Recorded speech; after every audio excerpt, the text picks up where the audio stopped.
매장을 운영하는 중 손님들이 가게에 들어와서 메뉴판을 한참 보더니 다음에 올게요 하고 나간 적 있으시지 않으신가요? 그 말이 진짜 나중일까요? 대부분의 손님들은 다시 안 옵니다. 다른 매장이나 인터넷 쇼핑몰을 하면서 이런 생각을 하신 적 있으실 겁니다. 이 집 메뉴는 뭐가 있는 거야? 먹고 싶게 생긴 게 하나도 없네. 이 가격이면 다른 데서 사는 게 낫겠다. 근데 가만히 보면 문제는 음식이나 제품 문제가 아닐 수도 있습니다. 맛은 자신 있는데 왜 손님이 안 고를까요? 왜 그 많은 메뉴 중에 손님은 그냥 가버릴까요? 그 이유는 메뉴판이 말을 못해서입니다. 메뉴판은 단순한 가격표가 아니라 손님의 선택을 유도하고 감정을 건드리는 심리 장치입니다. 사장님이 열심히 준비한 음식이나 제품이 손님한테 전달되기도 전에 메뉴판에서 탈락하고 있는 겁니다. 반대로 어떤 가게는 메뉴판 하나 바꿨을 뿐인데 손님의 반응이 바뀌고 세트 주문이나 상품 주문이 늘고 매출이 슬금슬금 올라가기 시작합니다. 왜일까요? 손님이 결정하는 건 메뉴가 아니라 상품의 느낌이기 때문입니다. 그 느낌을 만드는 첫 번째 터치 포인트가 메뉴판입니다. 오늘 영상 끝까지 보시면 메뉴판 하나로 손님의 감정을 어떻게 말을 걸고 구매를 부르는 설득 방식은 무엇인지, 그리고 그걸 매장에 어떻게 적용하는지 정확하고 현실적으로 알게 되실 겁니다. 우리가 흔히 놓치는 건 바로 이 지점입니다. 대부분의 사장님들은 메뉴판을 정보 전달 도구로만 생각합니다. 메뉴의 이름, 가격, 사진 빠짐없이 넣으면 된다고 믿습니다. 그런데 실제로 손님이 머릿속으로 느끼는 건 이 집에서 뭘 먹을지가 아니라 이 집에서 나한테 어떤 기분을 줄지입니다. 사람이 말로 하는 언어의 표현과 생각으로 하는 감정의 표현을 잘 구분할 줄 알아야 합니다. 그래서 메뉴판은 단순히 보여주는 것이 아니라 느끼게 해야 합니다. 그게 바로 메뉴판의 본질입니다. 사람들은 메뉴를 선택할 때 논리적으로 생각하는 것 같지만 실제로는 대부분 감정에 따라 결정합니다. 음식의 이름을 읽을 때 떠오르는 이미지, 가격을 보는 순간 느껴지는 심리적 거리감, 음식 사진이 주는 기대, 그리고 짧은 한 문장이 던지는 정서적 메시지, 이 모든 것이 복합적으로 작용해서 이거 먹어야겠다라는 감정적 확신을 만들어내죠. 가령 크림 파스타라는 메뉴 이름은 그냥 메뉴지만 표고버섯과 블랙타이거 새우로 만든 셰프의 크림 파스타는 그 자체가 스토리이고 감정의 호소입니다. 또한 가격표에 원 표시가 있느냐 없느냐에 따라서도 사람들은 지출을 더 민감하게 인식하게 됩니다. 13,000원은 지갑을 꺼낼 때 손이 더 무겁지만 13이라는 숫자로 쓰면 단순한 숫자처럼 느껴지기 때문에 무의식적으로 주문에 대한 부담감이 줄어듭니다. 또 만원에 판매할 수 있는 상품을 만원이 아닌 금액 단위를 바꿔 9,900원으로 표기하는 방법도 같은 느낌을 주기 위한 메뉴판인 겁니다. 사람의 뇌는 불확실한 정보를 싫어합니다. 설명이 없는 메뉴, 정체불명의 음식 사진은 손님에게 생각의 부담을 안깁니다. 그리고 이 부담은 결정을 늦추고 때로는 포기를 유도합니다. 결국 손님은 아무것도 주문하지 않거나 그냥 나가버릴 수도 있습니다. 그렇기 때문에 메뉴판이란 단순히 나열된 음식 목록이 아니라 심리적 설득 구조가 내장된 도구여야 합니다. 이 구조를 제대로 이해하지 못한 채 메뉴판을 만든다면 맛있는 음식을 만들고도 팔지 못하는 일이 계속될 수밖에 없습니다. 그렇다면 이제 궁금합니다. 도대체 메뉴판을 어떻게 바꾸면 손님이 더 쉽게, 더 기분 좋게, 더 많이 주문하게 될까? 명확한 정답은 없지만 선택을 쉽게 만들 수는 있습니다. 고객의 결정을 돕는 메뉴판의 구성은 손님의 머릿속에서 어떤 장면이 떠오르게 하냐에 달려 있습니다. 그 장면을 만드는 요소는 크게 4가지입니다. 첫째, 이름을 정보가 아닌 느낌으로 적는다. 예를 들어 그냥 크림 파스타라고 쓰면 손님은 뻔한 맛이겠지라고 생각합니다. 하지만 표고버섯 향이 은은한 블랙타이거 새우, 크림 파스타라고 구체적으로 특징을 살려 작성하면 입안에 벌써 향이 느껴지는 것 같고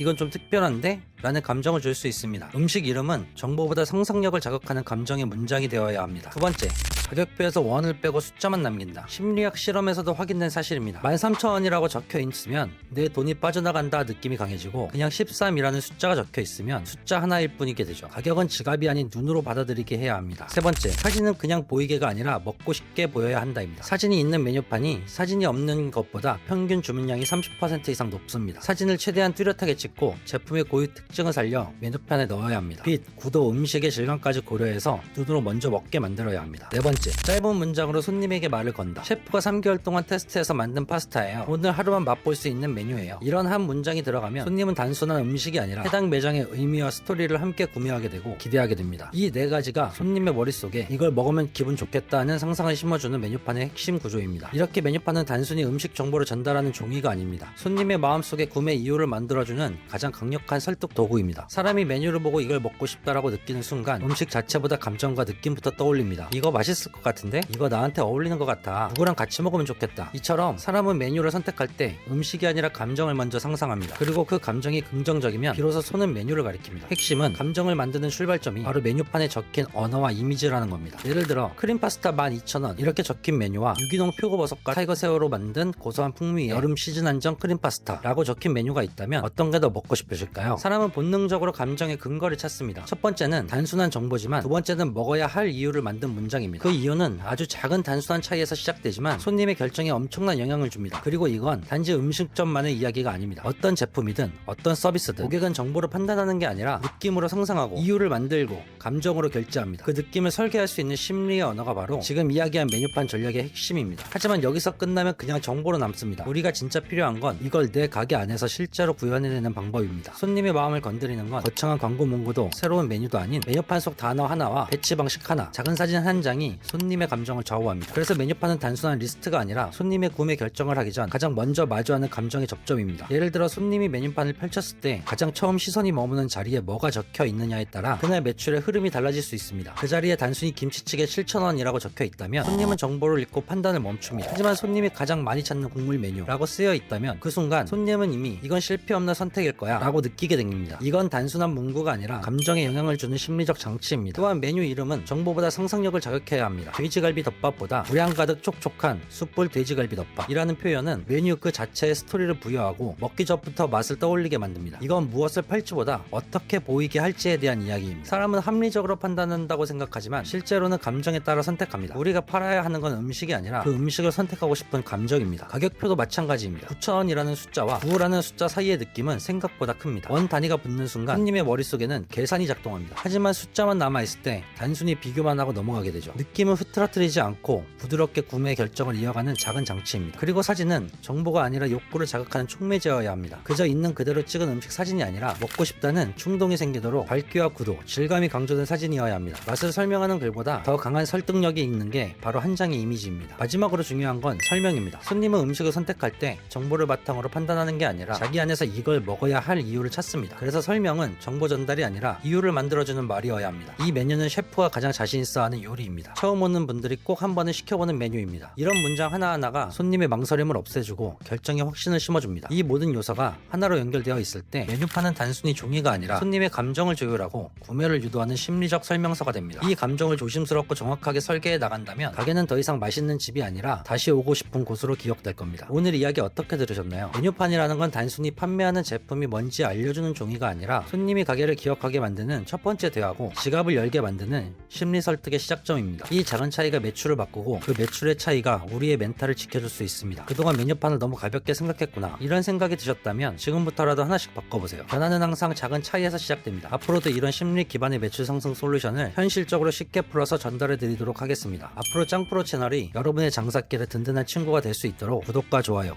알림 설정까지 부탁드립니다. 앞으로도 함께 성장하며 배우는 짱프로 채널 되도록 하겠습니다. 감사합니다.